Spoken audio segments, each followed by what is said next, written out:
রাব্বুল আলামিন কোরআনের মধ্যে বলেন, হাল আতা আলাল ইনসানি হিনুম মিনাদ দাহরি লাম ইয়াকুন শাইআম মাযকুরা। জোরে বলতে হবে আল্লাহু আকবার। আল্লাহ রাব্বুল আলামিন বলেন, বান্দারে কেন তোমার নাম নাই, তোমার কোনো গন্ধ নাই, তুমি এমন একটা জায়গা থেকে অস্তিত্বে আসলা। আমি আল্লাহ মেহেরবান, দয়া করেছি তোমাকে, আমি নিচু জায়গায় ফেলে রাখি নাই, তোমাকে আমি সৃজন করে ছেড়ে দেই নাই, তোমাকে আমি সৃষ্টি করলাম, আশরাফুল মাখলুকাত বানালাম, সৃষ্টির মধ্যে সেরা বানালেন যিনি, আওয়াজ করে বলেন তো তিনি কে?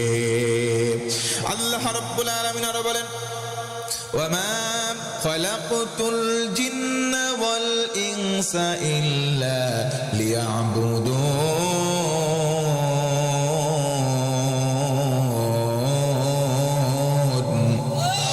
আল্লাহ রাব্বুল আলামিন বলেন, মনুষ্য জাত আর জিন জাত, তোমরা দুইটা জাত কেবলমাত্র শুধুমাত্র তোমাদেরকে আমি আল্লাহর দাসত্ব করবার জন্য সৃজন করেছি। বলেন সুবহানাল্লাহ।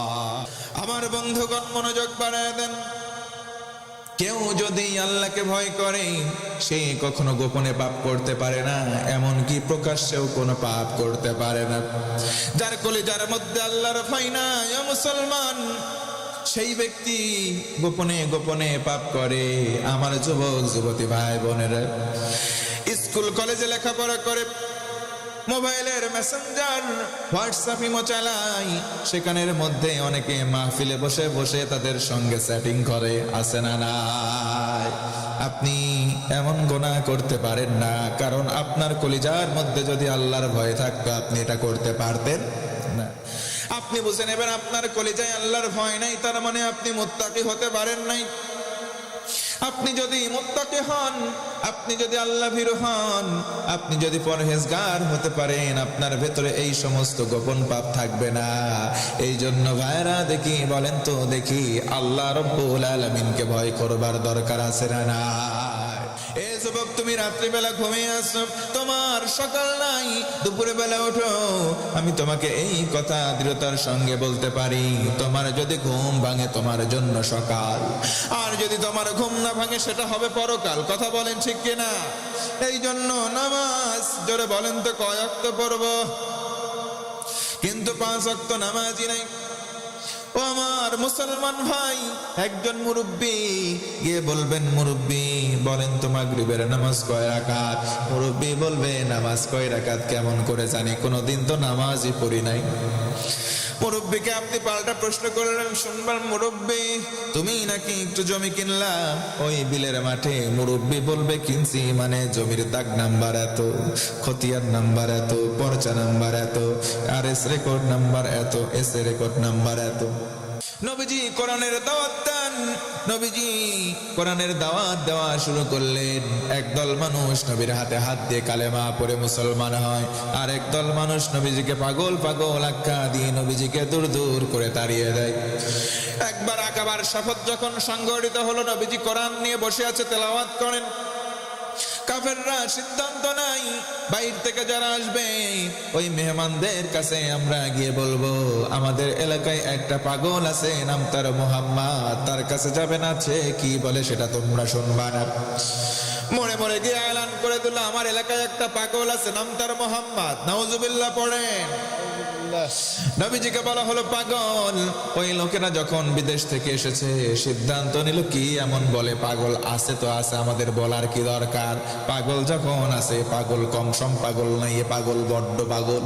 তার মানে আমরা সিদ্ধান্ত নিলাম এখান থেকে পাগল না দেখে আমরা দেশে ফিরবো না। সুবহানাল্লাহ পড়েন।